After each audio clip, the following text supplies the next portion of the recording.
at Stirley Farm today, community reporting with the Huddersfield reporters. My name's Kim Warren. I'm the Food Education Officer at Stirley Community Farm.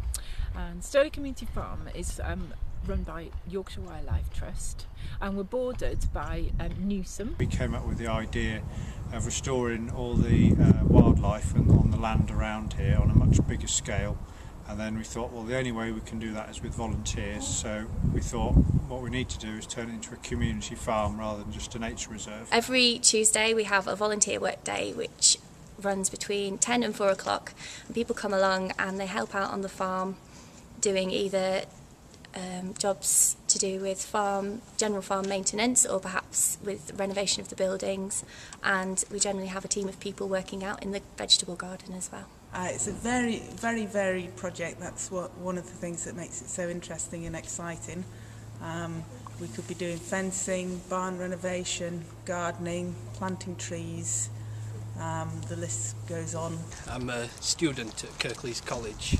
I'm studying for a BTEC in countryside management, so I came here to get as broad an experience and acquire as many practical skills as possible, so I like to try looking at different things. Learn how to do the cladding on the barn, learn how to set up some scaffolding, just checking on the cows and that. I've done sort of lots of building work before, so I've got a lot of experience. But it's been good because I've been able to pass those skills on to other volunteers. So this project began due to a partnership from a very active local group called Growing Newsome, whose motivation is to bring people together through growing food. Food is something that we all can relate to. Growing Newsome is really about helping people to share what they know, and to it kind of uses food as a way for people to get to know each other. Well, I've fairly recently retired as a teacher, and I was looking for a project that would get me involved, still keeping me involved in education, but also with growing, because that's the sort of thing I did quite a lot of at my school. And I'm a member of the Yorkshire Wildlife Trust, and I saw this on the website and I thought, this is the thing for me. Some of these plants I've brought in from home.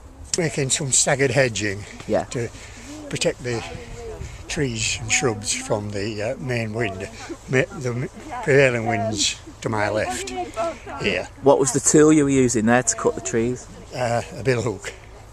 Is that an old tool? It looks like an old-fashioned tool. Yeah, it's an old farming tool for cutting hedges and cutting kale in the middle of winter, and generally chopping. It's in place of an axe. What will the forest garden at Stirley Farm look like when it's finished?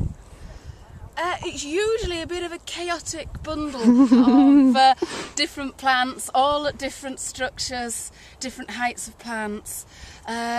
Usually quite a big mix of them, so you can't walk round too freely, but you're still creating paths to access. It should be a wonderful place to be. It should be enjoyable to be there and be surrounded by nature and all the different plants, all with food growing at different times of the year. To produce a yield really for the local community to get involved and pick.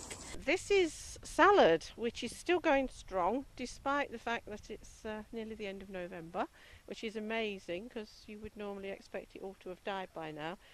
They've got it covered over with fleece to keep the worst of the weather off it, but as you can see, we've got an amazing crop here. It's really made a really firm relationship between the farm and the rest of Newsome, I think, because it's a place people can come to find out how to do things, and it's meant that there's something kind of going on all year. There's going to be opportunities all the time for people to come and learn what they need to learn right at that moment. What would you say to anyone who was thinking of volunteering for the Yorkshire Wildlife Trust? I'd say definitely come and give it a go, because it's a great atmosphere and environment, because everybody's sort of the nature of volunteering. You kind of here because you want to be here. If you like working outdoors, then definitely come here and start doing some work. Pull your finger out. This is a very exciting project, so you're able to learn many skills up here, and so it's just an enjoyable place to work as well.